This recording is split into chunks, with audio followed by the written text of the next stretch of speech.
haven't recorded a Guitar Signals video for a couple days, so I thought I'd do one because I just got done playing at an open mic night. So let's talk about playing in a band, or even just playing in front of people.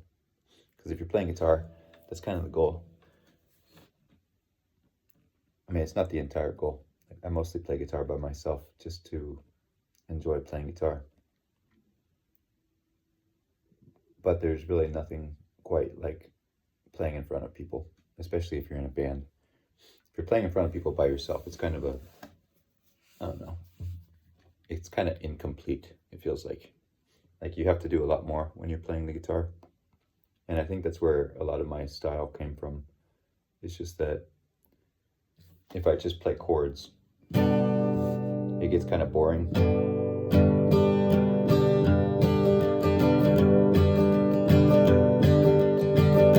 And so I just learned a lot from kind of alt country and country music. So it's those little things that just add stuff to it.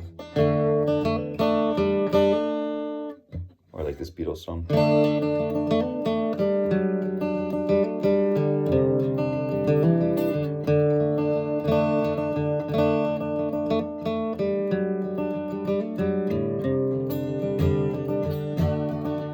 If I only played the chords, it would just be.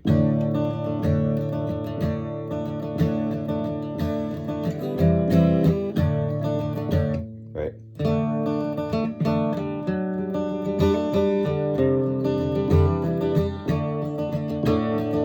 So it's like I'm playing rhythm and lead at the same time, which just makes it more interesting. But I think a lot of that came from playing guitar by myself for most of the 32 years I've been playing. But it hasn't always been like that. When I was 15 years old, I started playing guitar because I saw a teenage band play Creep by Radiohead. And so when I was 15, I immediately thought, I want to be in a band. And so I made a band when I was 15. I still remember my friend's name. His name was Victor. He was cool. Totally forgot about that dude. Anyway, me and Victor played guitar a lot. But that wasn't even the band. I came in, I just hung out. And then me and this kid, Sean, and his brother, we made this little punk ska band, because punk and ska was kind of popular in the 90s. I think so. I'm digging way back into my history right now. Good Lord, that was a long time ago. And so when I was 15, we had this little cheesy band. But that one didn't really do anything, but it introduced me to another group of adults, actually, some grown-ups. And I was just this teenage kid that was getting pretty good at guitar. And so I was doing a bunch of church stuff at that time. I'm not religious at all anymore. But back then there was a lot of church stuff. So I made this band with this group, and we used to cover all kinds of stuff. Like there was that song Waterfalls. I think it was by TLC. And kind of 90s rap was still, well, 90s rap was a big deal. And so people were kind of rapping back then too, just to try to draw in crowds and stuff. I mean, at the churches and the youth groups and things like that, you know, they do stuff to try to draw in crowds. But it was a really cool band. I had fun. And then from there, I played in the youth group band for a while, you know, and did a bunch of surf rock. I still remember how to play it. Oops.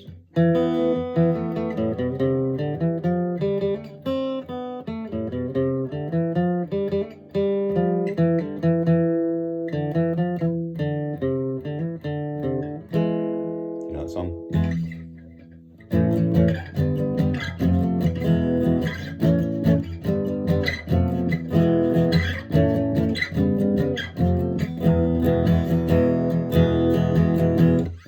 Youth group had kind of a cheesy version of the song that they would play at the beginning of youth groups. And so kids would get all excited and dance and stuff like that. And I was this teenage kid that was getting pretty good at guitar. So, you know, it's cooler to have a teenage guitarist when you're doing youth group than to have a bunch of adult guitarists, I guess, whatever. So they let me play in that band, and we were pretty cool. So it's just band. Even when I was a teenager. And then when I went to college, I think that's when the real band stuff happened. I met this guy named Andy, and I'm still friends with him now. Like, I'll send him this video, and he'll watch it and probably remember some of this. I think Andy and I met my freshman year. I think so. And then we had a band my freshman year. Yeah, my freshman year. We were pretty badass my freshman year. And we used to play a lot of The Band. Bold into Nazareth. So we used to play a bunch of songs from the 70s and 60s and stuff like that. Bob Dylan. And I used to play Hey Joe by Jimi Hendrix.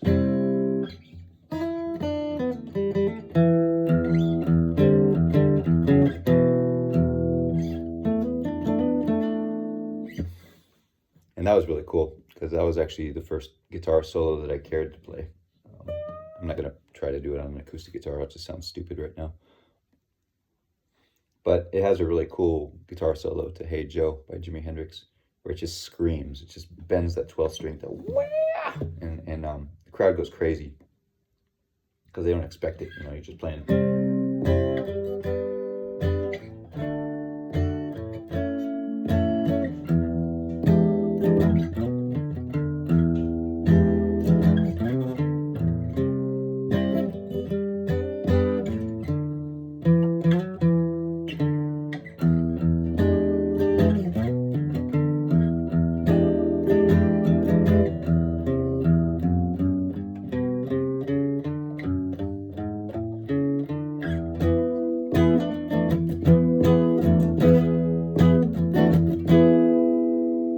Eventually it leads into that solo. I'll try it.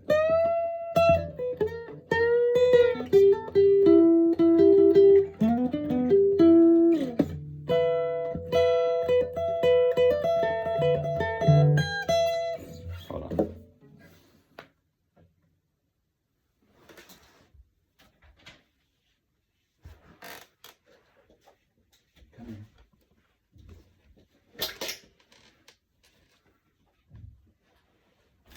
It's a lot easier on something like this. Whoa.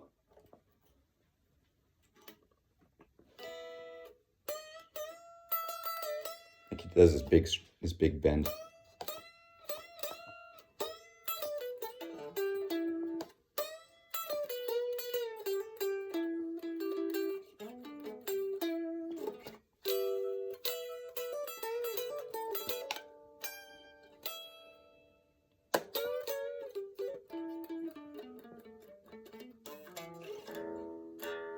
So that was rock and roll. Not really. I mean, rock and roll is played in acoustic guitars too, but you kind of need an electric to play Hendrix. So that was the first solo I really cared to do. And man, holy cow, just having a crowd scream when you do a solo like that for the first time in my life as a 20-year-old was just this unusual experience that I've never had before. And before that, I played surf rock with that youth group, and people would get all excited about that. But it's just not the same thing to do. Oops. I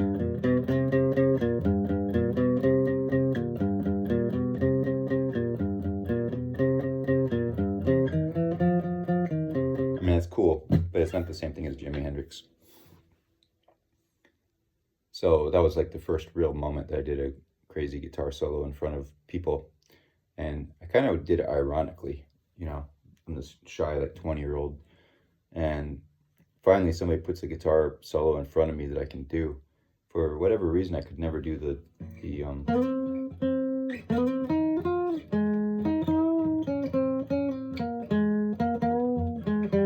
Smells Like Teen Spirit solo.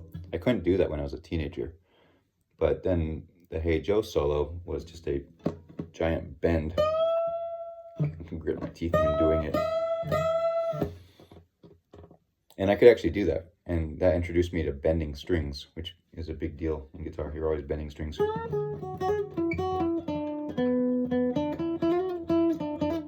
Bending and slides and all that stuff. And it introduced me just to the whole world of Jimi Hendrix. So anyway, that first band, we played all the time. We played like every weekend. And so that's probably what I should really be talking about. Like, what's the experience of playing in a band? And so, I think it probably just started from me and Andy meeting. I don't really remember very much from the beginnings anymore. It's like we were just always friends now. But probably at some point, we liked the same music and started talking about it or something like that. And then Andy's a drummer, and I'm a guitarist, and I'm a percussive guitarist, so I do a lot of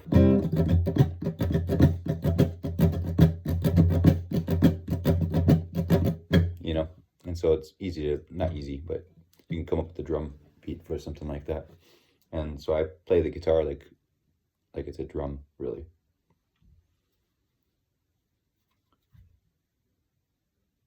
So me and Andy made a band. He was a drummer, and then we pulled in a bassist, and we got a singer.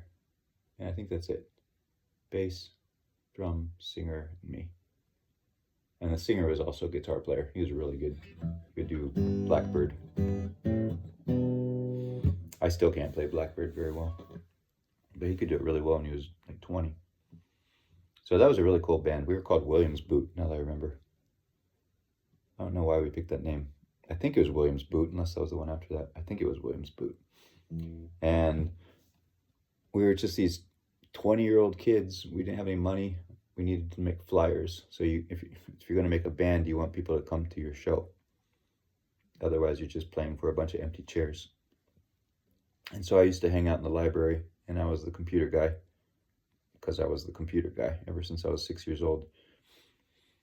And so I just played with, I don't even know if it was Microsoft Word back then. It might have been, or WordPerfect or something. But I would use some word processing tool and play with clip art, and I'd just grab random stuff and play with random fonts. And that's how you made flyers back then. You just smashed together a cool image and some neat looking text and came up with a cool event name. And there's still some of that. As I'm picking up Groove-Seeker flyers everywhere, there's still a lot of that. I like to see these old school flyers everywhere. Not a lot has changed. It's not like we're living with holographic flyers everywhere and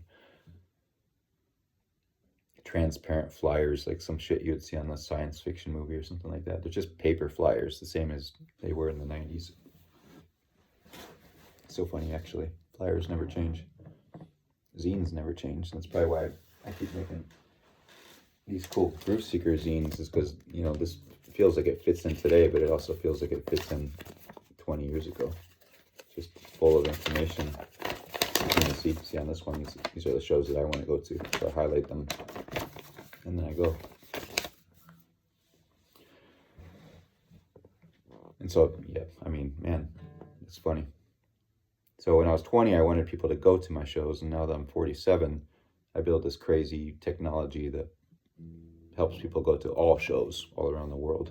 So that's what my Groove-Seeker thing is.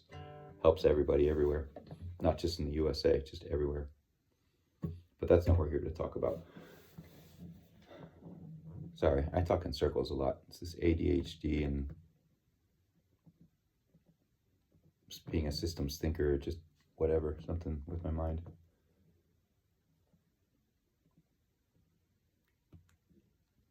But we played a lot. So we played probably, it felt like we played every weekend. We were a really hardworking band. So what's the experience of playing a gig?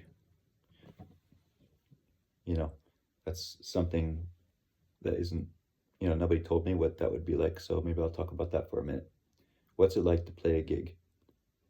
To even get a gig, you have to be pretty decent. Like, you have to know songs and you have to know lyrics. So you're not going to get a gig if you can't do the complete package of a musical performance. So if you're a cover band playing 60s, 70s, and 80s, or whatever genre you play, if you're just playing instrumental music, it's going to be boring if it's supposed to have lyrics. So if you're going to have a band then you need to have the complete band, or one person has to be the complete band. And like today, I played an open mic night by myself, and so I had to be the complete band. I had to sing, and I had to play guitar. But open mics are easy, compared to a normal performance. And so we made a band. We had the singer, we had the bass player, we had the drummer, and we had me on guitar. And we played all the time. So we played all the time, which meant that we were really good. We picked up a lot of songs, and we had quite the following. I remember that. I don't remember why, but people knew us.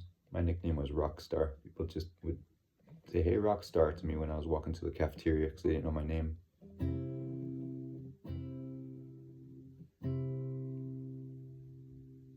And that was funny too. I was really shy, so I was never one to ask girls out or things like that. I was just shy. I was just a computer nerd. But because I played guitar, I was attractive to the girls at college. But without guitar, I'd probably not be. That's a weird thing about music. So dating was fun. But we played all the time. And so here's something I learned from playing all the time. When you get a gig, you typically show up a few hours before the gig and warm up. And the band that we played in, we would practice, I think we would practice for a couple hours before our couple hour gig. Something like that. And so I remember my first electric guitar that I bought, or not first, but my gigging guitar back then was a Gibson Les Paul. Those are extremely heavy guitars. And a few years later, I stopped using Gibson Les Pauls as my gigging guitar because my back was killing me. Because you'd hold a Gibson Les Paul for 2 hours before the show even started and just practice songs. Like, at least that's how we did it. It wasn't just a show up, do a sound check, and play a gig. We practiced at the gig, and then we played the gig. I think, I swear, I have memories of that. If it wasn't that band, it was the band after that. But there was a lot of practice and then play. And so by the time I got home, it was holding a heavy guitar all day, playing a gig with a heavy guitar, and then carrying heavy amps home. We didn't have roadies and things like that, so it was so much work. So a couple tips. Don't buy a bigger amp than you need. Lesson 1, don't buy a bigger amp than you need. Just get something that's good enough for what you need. The open mic night that I played at today, the amp was probably only about a foot wide, or maybe a little bit more. And the guy who owned it was saying that the volume was super, it wasn't super low, but it was pretty low. And so turning it to 10 would have been just way too loud for even the tap house. So, you don't need to buy a massive Marshall amp like every 90s guitar player wanted to back then. It felt like,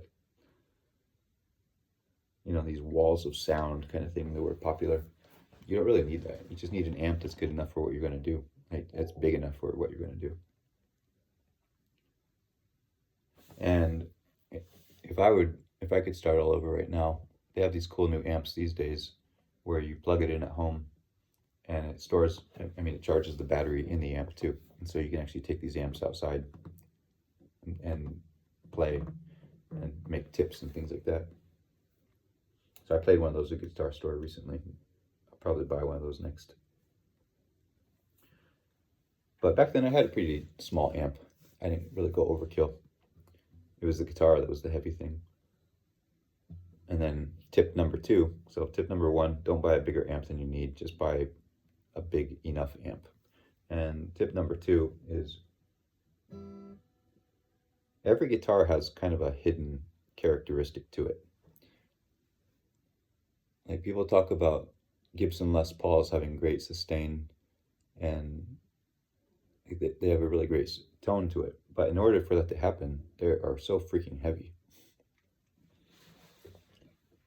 A light guitar, like a Telecaster, is going to be a different experience. And a Stratocaster is going to be different than a Telecaster. And a Les Paul. And so you probably won't even know which one you prefer until you start performing with them, because it's a different experience to just play guitar at home. Like, I have all of these right next to me. I have the Les Paul there, I've got the Strat there, I've got the Telecaster there, I've got a bass there, I've got an acoustic there, I've got an acoustic here, I've got a mandolin there, I've got a Strat behind me. And so at home, I don't care. I'll play all of them because I can just sit down and I'm not going to hold it for 4 hours straight. But a gig is a different thing. And so you gradually kind of pick your favorite guitar to gig with. And back then it started as the Gibson Les Paul. And then eventually it became the Fender Stratocaster. And the Fender Stratocaster felt like it was about half the weight, maybe even less than that.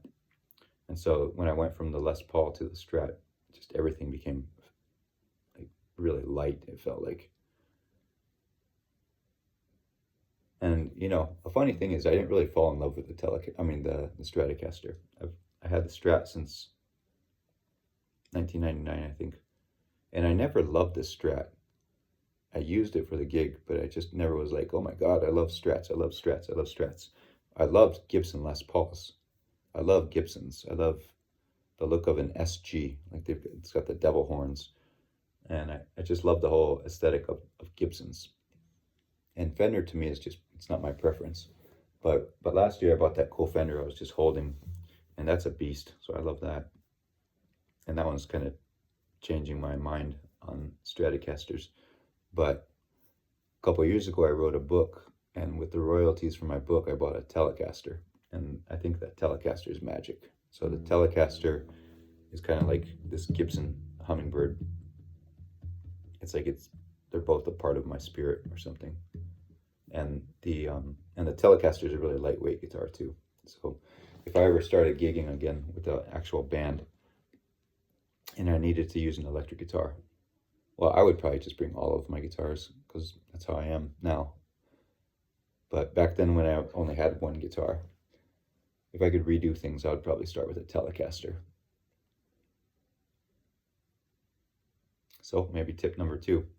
Dave says, try a Telecaster. Strats are cool, but Telecasters, man, I love Telecasters. I'll show you what one looks like.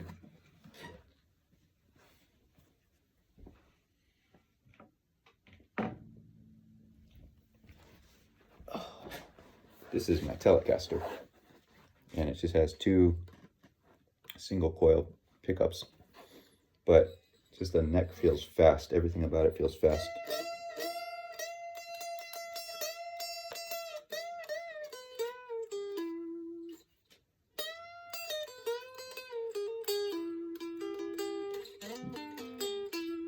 See?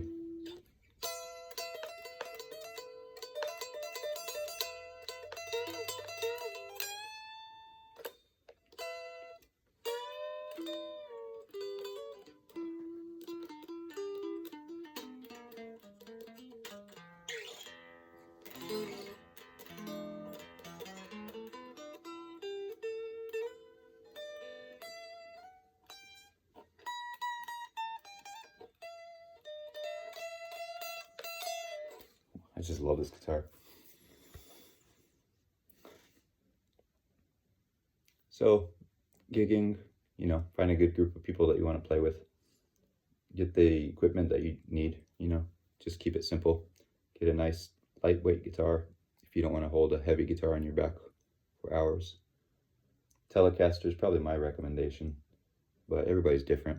Some people, well, man, I mean, there's so many different kinds of guitars. You don't have to just get Fenders and Gibsons. There's PRS people, there's Rickenbacker people, there's so many different cool guitars out there. Some are great for heavy metal. Some like this are more known. I mean, this is just kind of a general guitar. You can use this in folk and country and rock, and play Radiohead with it, play anything with this. But you'll find the guitar that sings to you.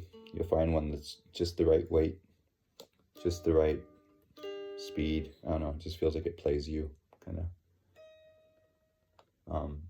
The guitar you'll know when a guitar kind of fights you, I would say. I think like that Gibson Les Paul when I was playing live when I was in my 20s, it felt like the Gibsons kind of fought me because every time I'd get home and my back would just hurt so much, you know, from the weight of it. So it was almost like the Gibson fought me as a performer. I wasn't a natural performer when I used the Gibson, but I was with the Strat because you could hit that bend.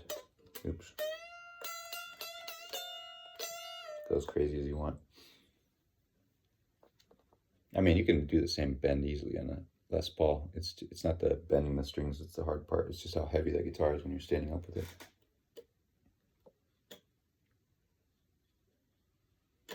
And then, okay, so yeah, we played in that band for a year. And then after that, I met another band and I played with them for about a year. And they were actually a country band. And I really did not like country music back then. But I stayed in that band for a couple of reasons. And one I won't mention. But the other was that I just wanted to learn technique from country music. And so now that manifests as all that, you know, all the hammer-ons and stuff that I do. I kind of took a lot of that from country music back then and then incorporated it with rock and other styles that I like to play. You can take all kinds of stuff from different stuff. I grew up in Okinawa, Japan, and I learned how to play the Okinawan sanshin. And I learned how to read sheet music that's not like the sheet music that you learn from learning Grateful Dead. You know, everything is kanji, Chinese characters. Kanji's Japanese writing type, but kanji history came from China. Anyway, so I took even sanshin and learned from that and incorporated it into how I play guitar. So you can learn a lot from anything. But today I played it at open mic night and I had a really good time. And one lesson I'll leave you with before I end this video, 30 minutes. We'll cap out at 30 minutes on these things. These are just me rambling for 30 minutes. Tonight I played 4 songs. I started with Oh Me by the Meat Puppets as performed by Nirvana. And one guy approached me afterwards telling me that he really loved how I played that. I posted a couple of videos where I showed you how to play that song. So Oh Me went really well. Every time I perform it, I get better at it. So that's the thing about performing it too, is that you learn the song and you kind of learn how you want to perform it. So I did Oh Me. And then the musician before me played Creep by Radiohead. And so I was talking with his friend while he was playing. And I said, oh my God, your friend is playing Creep by Radiohead. I'm going to play Paranoid Android by Radiohead. So I played that. And I did a good job on that. But I left my capo at home. And so I was not able to sing it really well. Like it was too low. And so I couldn't, like my voice was just not able to hit either of the ranges. But I did okay. I made it all the way through the song and the crowd really liked it. But I kind of struggled on it. I felt like it. And then after that, I said, okay, do you guys want to hear Grateful Dead or do you guys want to hear Jimi Hendrix? And so I did Jimi Hendrix next. So I played Little Wing by Jimi Hendrix, and people really liked that. And one guy came up to me afterwards to say that he figured out how to play a part to Little Wing finally from watching me play it. So that was cool. He got to learn something that he was missing from watching my performance. It's really cool. I'm becoming friends with more musicians. It's nice. I'm not a lonely musician anymore. And then finally, I played Sugary by the Grateful Dead. And I wanted to play that because I've been promising my drummer, Andy, that I was talking about, that I would play that open mic night. And so I keep sending him pictures. And I'm like, oh my God, I'm going to play Sugary tonight. I'm going to play Sugary tonight. I'm going to play Sugary tonight. We both love that song. And then I'm like, haha, oh my God. I chickened out at the last minute and I played Julia Jacqueline or something else. And so finally today I played Sugary by the Grateful Dead. And personally, I thought I kind of didn't do great on it because I couldn't hear myself. And so I wasn't doing the rhythm the way that I normally do it at home.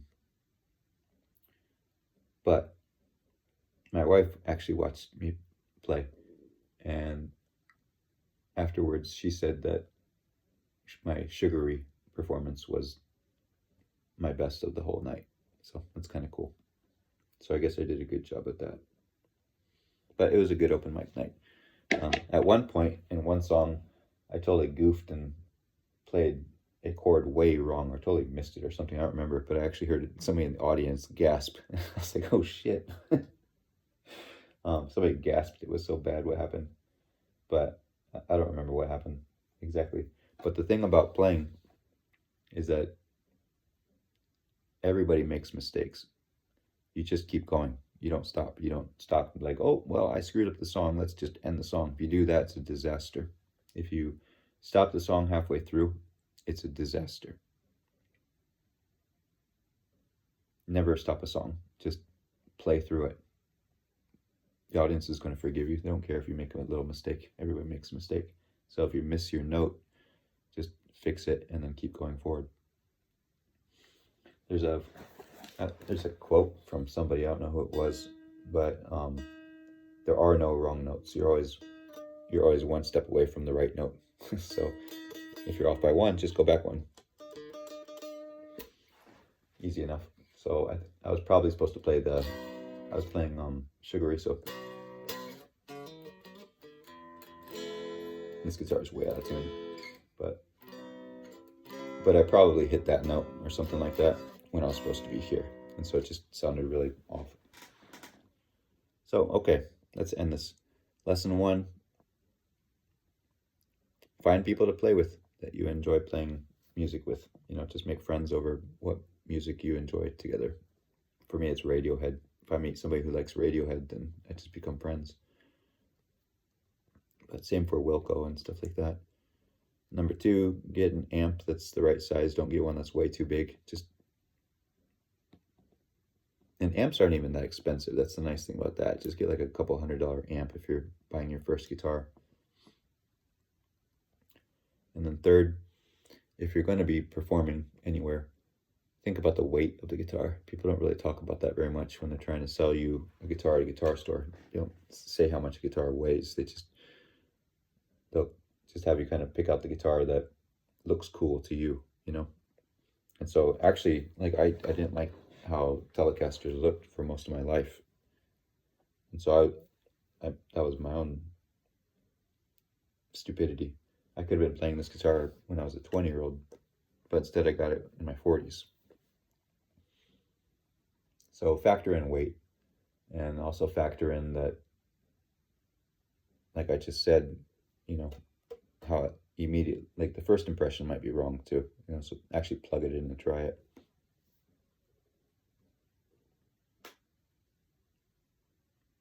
And finally, just, learn songs that you like to play. If you hear a song on the radio that you like, go home and look it up on the internet. Somebody has figured out how to play it and will tell you the chords. And so just poke at it. Don't feel like you have to be perfect at it on day one. Just take little baby steps at it. If the first thing you do is just learn the first chord, then at least that's an opening. Okay, that's enough. I've been rambling for a while. Thank you for listening to Guitar Signals. I wanted to decompress after playing an open mic. It's been a long day. So this is my little decompress. Talk to you later.